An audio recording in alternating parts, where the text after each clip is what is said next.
Hello everyone, in this video we will discuss about the difference between growth and development and a stage of development. Let's start. Growth यानी वृद्धि क्या है? तो वृद्धि quantitative होता है यानी कि परिमाणात्मक होता है, मात्रात्मक होता है, जिसे कि मापा जा सकता है, जैसे है height, weight, size etc. Development विकास क्या है? यह मात्रात्मक एवं गुणात्मक यानी कि क्वांटिटेटिव और क्वालिटेटिव दोनों होता है। जिसका एग्जाम्पल है कार्य कुशलता, कार्य क्षमता, व्यवहार में सुधार इत्यादि। ग्रोथ के अंदर नेक्स्ट पॉइंट है, इसमें केवल शारीरिक पक्ष यानी कि फिजिकल एस्पेक्ट को शामिल किया गया है, जबकि डेवलपमेंट में फिजिकल एस्पेक्ट के अलावा मानसिक पक्ष यानी कि कॉग्निटिव, सामवेगिक यानी इमोशनल तथा सामाजिक यानी कि सोशल, मोरल यानी कि नैतिक पक्ष को भी शामिल किया गया है। ग्रोथ के अंदर नेक्स्ट पॉइंट है, इसे मापा जा सकता है, जबकि डेवलपमेंट यानी विकास का आकलन किया जा सकता है, एसेस किया जा सकता है। ग्रोथ के अंदर नेक्स्ट पॉइंट है, यह एक निश्चित समय पे जाकर रुक जाता है यानी कि यह अप टू मैचुरेशन ही चलता है, जबकि डेवलपमेंट मैचुरेशन के बाद भी चलता है और मैचुरेशन से पहले भी चलता है, यानी यह जीवन पर्यंत चलने वाली प्रक्रिया है। फ्रॉम वूम्ब टू टूम्ब यानी कि गर्भ से लेकर कब्र तक चलने वाली प्रक्रिया है। कंसेप्शन टू डेथ यानी गर्भधान से लेकर मृत्यु तक चलने वाली प्रक्रिया है। ग्रोथ का जो क्षेत्र होता है वह लिमिटेड होता है क्योंकि इसमें केवल फिजिकल एस्पेक्ट आता है, जबकि डेवलपमेंट का जो पक्ष है वह विस्तृत होता है क्योंकि इसके अंतर्गत बहुत सारा पक्ष आता है, जैसे कि मानसिक हो गया, फिजिकल हो गया, इमोशनल हो गया, सोशल हो गया, मोरल हो गया। तो इसका क्षेत्र जो होता है वह विस्तृत होता है, जबकि वृद्धि का क्षेत्र जो होता है वह सीमित होता है। वृद्धि जो होता है वह दिशाहीन होता है यानी इसका कोई डायरेक्शन नहीं होता है, जबकि डेवलपमेंट जो है इसका दिशा निश्चित होता है। इससे मानव का विकास होता है, का बनता है, इसके बाद फिर उसका पैर का निर्माण होता है और शरीर में सबसे पहले उसका स्पाइनल कोड यानी मेरुरज्जु का निर्माण होता है, इसके बाद फिर आउटर पार्ट का निर्माण होता है। तो इस प्रकार से विकास का जो दिशा है वह निश्चित होता है, जबकि वृद्धि का दिशा निश्चित नहीं होता है। वृद्धि विकास की प्रक्रिया का एक चरण होता है, यह केवल स्ट्रक्चरल होता है यानी कि यह केवल फिजिकल होता है, जबकि डेवलपमेंट जो है स्ट्रक्चरल यानी संरचनात्मक तथा फंक्शनल दोनों होता है। वृद्धि जो होता है यह बाह्य है, जैसे आपका कद का बढ़ना, लंबाई का बढ़ना, चौड़ाई का बढ़ना, जबकि डेवलपमेंट जो होता है वह आंतरिक होता है।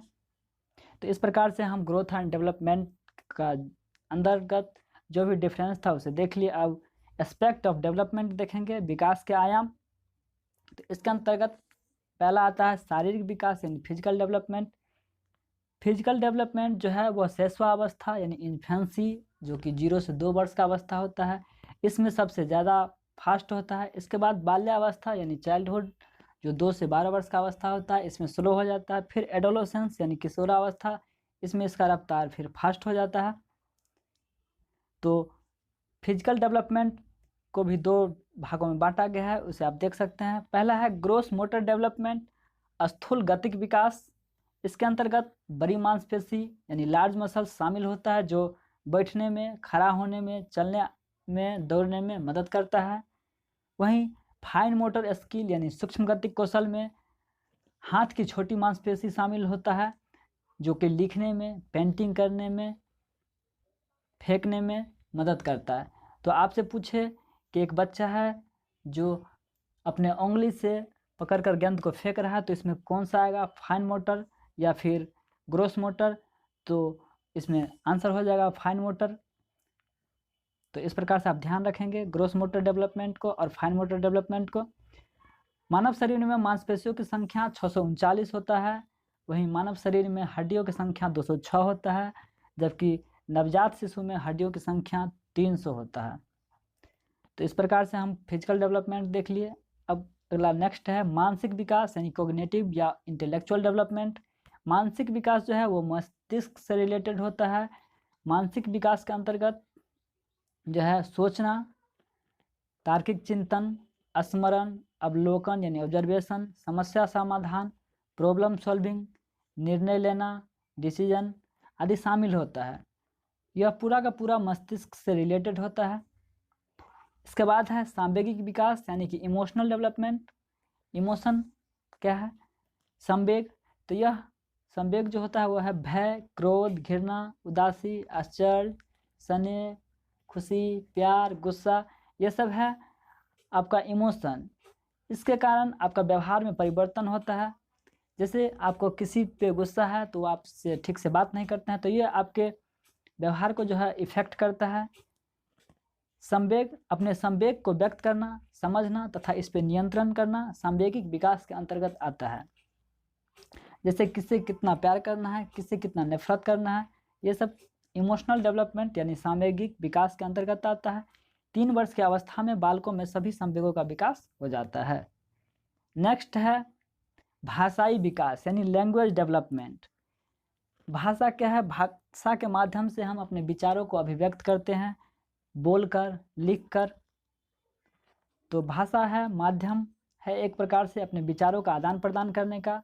यह संज्ञानात्मक विकास का एक हिस्सा होता है। लैंग्वेज डेवलपमेंट यानी कॉग्निटिव डेवलपमेंट का ही एक हिस्सा है। भाषा विकास इन्फेंसी से ही शुरू हो जाता है यानी कि शैशवावस्था से ही शुरू हो जाता है, लेकिन भाषा विकास का जो मुख्य अवस्था है वह प्राथमिक बाल्यावस्था है यानी पूर्व बाल्यावस्था है, अर्ली चाइल्डहुड है। इसके बाद है नेक्स्ट सोशल डेवलपमेंट यानी सामाजिक विकास। सामाजिक विकास के अंतर्गत आता है आपका सामाजिक परंपरा को सीखना, मिलजुल कर लोगों के साथ रहना, एकता, सहयोग की भावना, यही सामाजिक विकास के अंतर्गत आता है। इसके बाद है मोरल डेवलपमेंट यानी नैतिक विकास। तो नैतिक विकास सामाजिक विकास का एक हिस्सा है। इसमें व्यक्ति सही और गलत निर्णय करने के काबिल हो जाता है। जैसे कि चोरी करना गलत है, तो यदि उसका मोरल डेवलपमेंट हो चुका है तो वह आसानी से समझ सकता है कि चोरी करना गलत है। तो यह सामाजिक विकास का एक हिस्सा है जिसमें व्यक्ति सही और गलत का निर्णय लेता है, यानी कि वह क्या सही है क्या गलत है इसको निर्णय आसानी से कर पाता है। तो इस प्रकार से हम देख लिए difference between growth and development and aspect of development. अब हम देखेंगे स्टेज ऑफ डेवलपमेंट यानी विकास की अवस्थाएं। तो विकास का कुछ अवस्था है, उसको हम देखेंगे बारी बारी से। सबसे पहला है गर्भकालीन अवस्था यानी प्रीनेटल पीरियड। यह गर्भधान से लेकर जन्म तक का अवस्था है यानी कंसेप्शन टू बर्थ। गर्भकाल सामान्यतः मानव में 9 माह या 280 दिन का होता है। गर्भावस्था को भी 3 पार्टों में बांटा गया है। पहला है जर्मिनल स्टेज यानी डिम्बावस्था। यह गर्भाधान से 2 सप्ताह तक का अवस्था होता है। डिम्ब, इसमें गर्भनाल के द्वारा आहार यानी भोजन प्राप्त करता है। दूसरा है पिंडावस्था यानी एम्ब्रियोनिक स्टेज। यह 3रा सप्ताह से शुरू होता है और दूसरे महीने के अंत तक चलता है। गर्भपिंड मानव आकृति धारण कर लेता है और 6 सप्ताह में गर्भपिंड होने पर हृदय की धड़कन प्रारंभ हो जाता है। नेक्स्ट है भ्रूणावस्था यानी फेटल स्टेज। यह 3 माह से लेकर 9 माह तक का अवस्था होता है। इसमें मानव शिशु की आकृति का पूर्ण विकास हो जाता है। तो गर्भावस्था का 3 भाग है, जर्मिनल स्टेज, एम्ब्रियोनिक स्टेज और फेटल स्टेज। नेक्स्ट है आपका इसी में पॉइंट, इसमें जो है विकास का जो गति है वह तीव्र होता है। इस अवस्था में होने वाला परिवर्तन जो मुख्यतः शारीरिक होता है यानी फिजिकल होता है। नेक्स्ट है शैशवावस्था यानी इन्फेंसी। यह जन्म से 2 वर्ष का अवस्था होता है यानी बर्थ टू 2 ईयर्स। इसमें बच्चा जो है अपने ज्ञानेंद्रिय के द्वारा सीखता है। मानव शरीर में 5 प्रकार का ज्ञानेंद्रिय पाया जाता है: आँख, कान, नाक, जीभ और त्वचा, जिसके सहारे बच्चा देखकर, सुनकर, बोलकर, छूकर तथा टेस्ट करके सीखता है। भाषा का विकास इस अवस्था से शुरू हो जाता है। बच्चा इस अवस्था में दूसरे पे डिपेंड होता है यानी दूसरे पे निर्भरता होता है, डिपेंडेंसी होता है। शारीरिक विकास सबसे ज़्यादा इसी अवस्था में होता है। संवेगों का प्रदर्शन, समायोजन की अवस्था, बच्चा पर्यावरण के साथ एडजस्ट करने लगता है। तो ये सब पॉइंट शैशवावस्था के अंतर्गत आप ध्यान में रखेंगे। इसमें सेंसस आर टीचर होता है यानी बच्चा अपने ज्ञानेंद्रिय की सहायता से ही सीखता है। नेक्स्ट है बाल्यावस्था यानी चाइल्डहुड। यह 2 से 11 वर्ष का अवस्था होता है। इसे भी 2 पार्ट में बांट कर देखा गया है। पहला है पूर्व बाल्यावस्था यानी अर्ली चाइल्डहुड। यह 2 से 6 वर्ष का अवस्था होता है, जिसे टॉय एज खिलौने की आयु, pre school age, pre gang age के नाम से भी जाना जाता है। इसमें बच्चा जिज्ञासु प्रवृत्ति का होता है, वह बार बार आपसे सवाल पूछेगा। बच्चा इस अवस्था में दौड़ सकता है, लिख सकता है। भाषा विकास यानी लैंग्वेज डेवलपमेंट के लिए सबसे संवेदनशील अवस्था होता है, यानी सेंसिटिव स्टेज होता है यह लैंग्वेज डेवलपमेंट के लिए। लैंग्वेज डेवलपमेंट जो है वह इन्फेंसी से ही शुरू हो जाता है, यानी आपका शैशवावस्था से ही शुरू हो जाता है। यदि आपसे पूछे कि भाषा विकास के लिए संवेदनशील अवस्था, तो आपको पूर्व बाल्य अवस्था लगाना है आंसर में, यानी कि अर्ली चाइल्डहुड। और यदि आपसे पूछे कि भाषा विकास कब से शुरू हो जाता है, तो इन्फेंसी से शुरू हो जाता है, यानी शैशवावस्था से शुरू हो जाता है। लेकिन भाषा विकास के लिए संवेदनशील अवस्था जो होता है वह पूर्व बाल अवस्था यानी अर्ली चाइल्डहुड होता है। अनुकरण की प्रवृत्ति होता है, यानी टेंडेंसी ऑफ इमिटेशन होता है। आप जैसे जैसे करेंगे वैसे वैसे बच्चा भी आपको करके दिखाएगा। जैसे आप बच्चा के सामने आप अपना जीभ निकाल के दिखाते हैं, तो बच्चा भी अपना जीभ निकाल के आपको दिखाएगा। तो यही अनुकरण की प्रवृत्ति यानी टेंडेंसी ऑफ इमिटेशन होता है। बाल्यावस्था का सेकंड है उत्तर बाल्यावस्था यानी लेटर चाइल्डहुड। यह 7 से 11 वर्ष का अवस्था होता है, जिसे प्ले एज कहा जाता है। इसे क्रिएटिव एज भी कहा जाता है, गैंग एज भी कहा जाता है, एलिमेंट्री स्कूल एज भी कहा जाता है, यानी प्रारंभिक स्कूल की आयु। इसमें नैतिक विकास का आयु भी इसे कहा जाता है। इसमें सूडो मैच्योरिटी यानी झूठी परिपक्वता होता है। बच्चा अपने आप को समझदार समझता है, लेकिन एक्चुअली में वह समझदार होता नहीं है। यदि आपसे मध्य बचपन का एज पूछे तो यह 6 से 11 वर्ष का अवस्था होता है। इसके बाद है किशोरावस्था। तो किशोरावस्था यानी एडोलोसेंस, यह 12 से 18 वर्ष का अवस्था होता है। यह परिवर्तन का अवस्था होता है। इसमें शारीरिक परिवर्तन यानी कि आपका बहुत ही ज़्यादा होता है। तूफान एवं तनाव की अवस्था, stage of stress and storm, यह स्टैनली हॉल के द्वारा कहा गया कि यह अवस्था जो होता है किशोरावस्था, यह तूफान एवं तनाव का अवस्था होता है। विकास के क्रम का यह सुनहरा अवस्था है। आत्मनिर्भरता होता है, यानी सेल्फ डिपेंडेंसी होता है।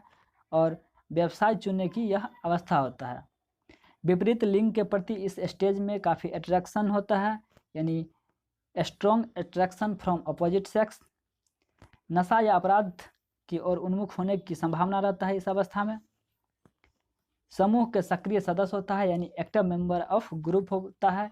एडोलेसेंस को पुबर्टी एज भी कहा जाता है। पुबर्टी बालक में यह 12 से 13 वर्ष का अवस्था में शुरू हो जाता है, जबकि गर्ल में यह 11 से 13 वर्ष है। इसमें यौन अंगों में परिपक्वता का विकास होता है। इसमें बॉय में स्पर्म का बनना एवं गर्ल में मेंस्ट्रुएशन साइकिल का प्रारंभ होना दर्शाता है। नेक्स्ट है एडल्टहुड यानी प्रौढ़ावस्था। यह 18 से ऊपर की अवस्था है। इसमें पारिवारिक जीवन में लोग प्रवेश कर जाते हैं। इसे भी कई पार्ट में बांटा गया है। मध्यावस्था यदि आपसे पूछे तो यह 41 से 60 वर्ष का अवस्था होता है, जिसमें सुख शांति और प्रतिष्ठा पूर्वक जीवन जीने की कामना होता है। इसके बाद है वृद्धावस्था ओल्ड एज। तो यह 60 प्लस का होता है। इसमें शारीरिक व मानसिक क्षमताओं का ह्रास होता है।